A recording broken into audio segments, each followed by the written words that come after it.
Bonjour, bienvenue sur Zonet TV dans Power. Si vous désirez une version un peu alternative, atypique et différente d'un compte-rendu du Mobile World Congress, eh bien écoutez, on y va carrément en moonwalk. Suivez-moi, on rentre. Allez, c'est parti.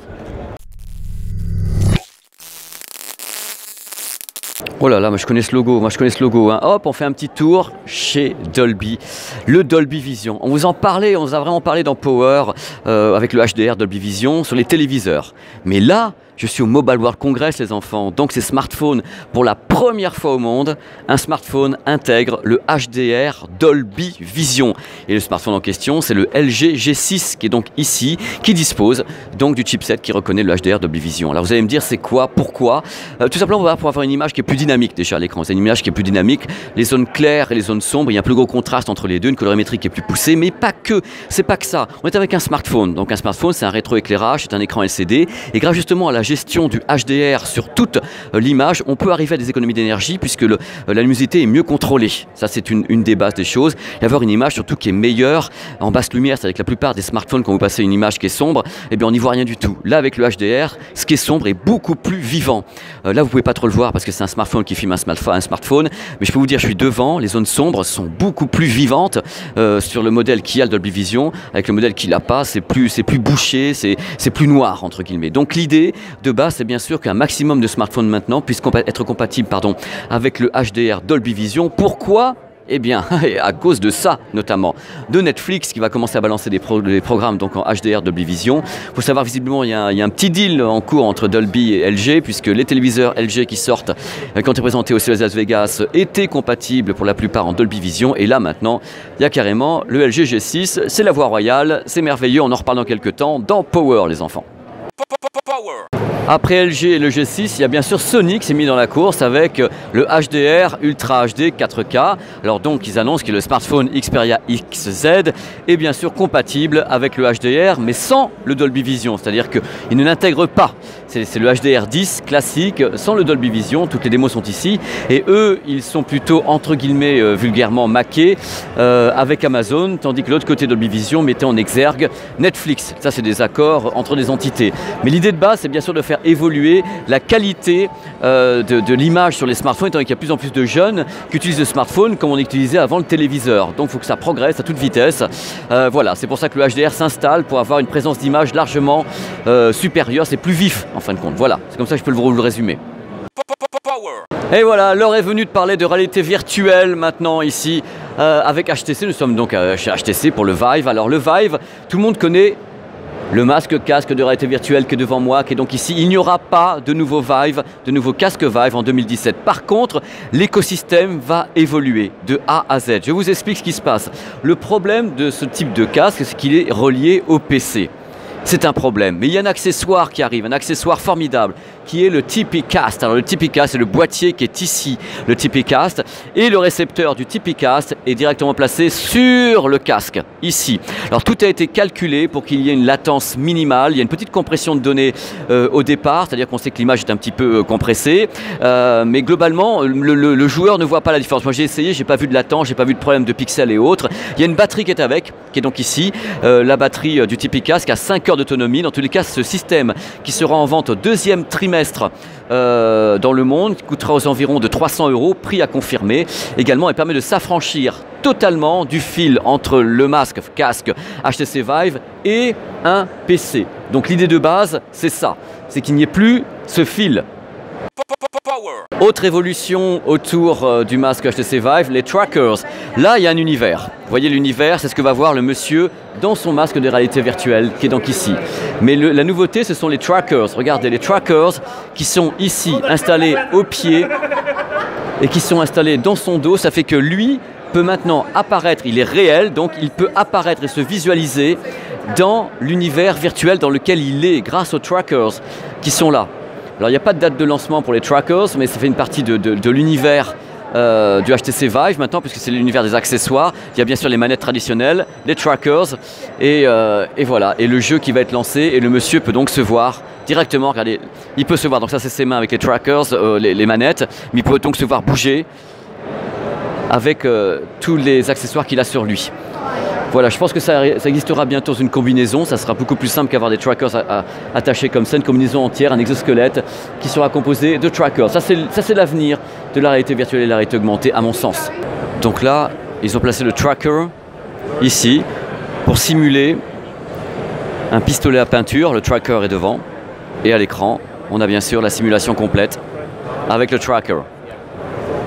Regardez un petit peu. Et le monsieur a bien sûr le masque HTC Vive avec le tracker. Stand Sony. Sony annonce bien sûr le premier capteur capable d'enregistrer des images en 960 images par seconde.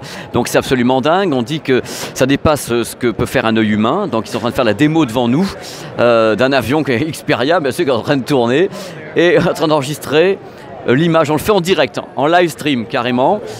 Donc le jeune homme va nous balancer après le ralenti de cette image. Non là, oh là là là là là là là là. C'est hyper impressionnant. Moi-même je suis scié. Oh là là, regardez. Le ralenti est absolument incroyable. Moi je le vois pour la première fois.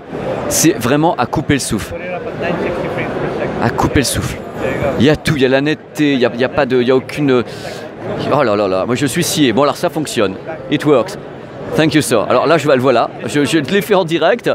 C'est absolument incroyable, donc ça fonctionne vraiment, ce capteur sur 960 images par seconde, avec vraiment, on garde toute la luminosité, le contraste, on garde la colorimétrie, il n'y a aucun problème d'artefact, c'est épatant. Voilà, je l'ai fait, c'est épatant. Voilà, on peut le faire aussi avec des bulles, avec tout ce que vous voulez.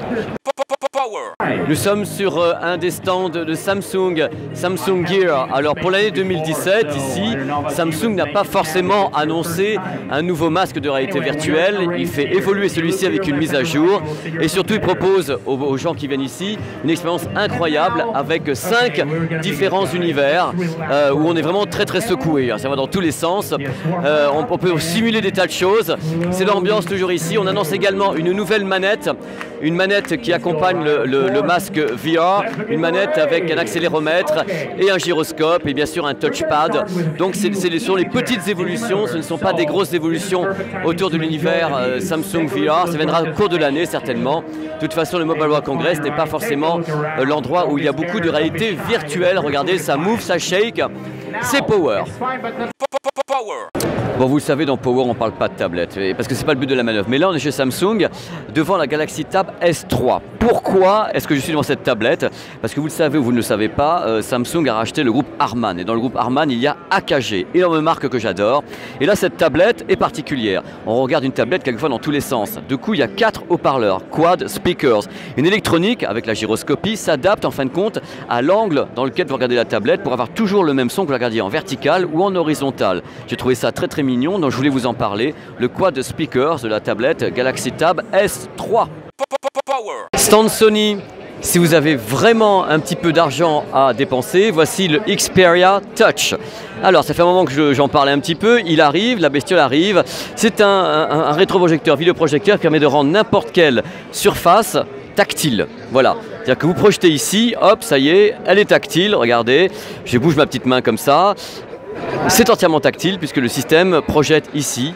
Vous pouvez bien sûr faire du gaming, vous pouvez créer des documents, même travailler si vous êtes créatif, manipuler des photos et autres, tout ça en tactile avec n'importe quelle surface, parce que je suis sûr, regardez, en train de un petit peu foutre ma merde d'ailleurs, voilà, j'ai foutu n'importe quoi, ça m'amuse beaucoup, mais le système est là, voilà, il existe. Alors bien sûr, vous pouvez faire une projection carrément sur un mur, je crois que le maximum est 70 pouces, avec une image encore correcte, donc même chose, vous pouvez le manipuler au doigt. Alors le monsieur au doigt, vous voyez, ça s'affiche à l'écran ici. Votre doigt devient le point tactile, entre guillemets, repéré par le capteur de l'Xperia Touch. Donc à la base, moi ça m'éclate complètement. Reste un prix qui reste élevé, donc 1500 € pour un système dont la qualité de projection est quand même, c'est pas super lumineux, hein. Ça marche là parce qu'on est devant ensemble. Oh là, ça y est, j'ai fait un truc génial, mais c'est pas extrêmement lumineux. Par contre, technologiquement, c'est juste monstrueux, quoi. Moi je kiffe complètement. Donc je voulais vraiment vous en parler dans Power parce que c'est vraiment un produit qui me fait littéralement rêver. Le Xperia Touch de Sony. Voilà, c'est fait, j'ai tout cassé.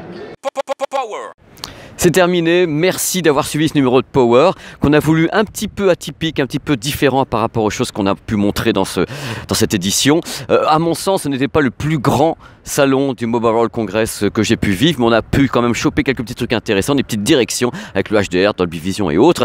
Donc la semaine prochaine, cette fois-ci, on va mettre en ligne le Power qu'on a annulé la semaine dernière parce qu'on n'avait pas assez d'informations techniques pour vous le mettre en ligne, donc on va le mettre en ligne. Ça sera un test un peu exclusif de matériel absolument délirant, c'est un casque.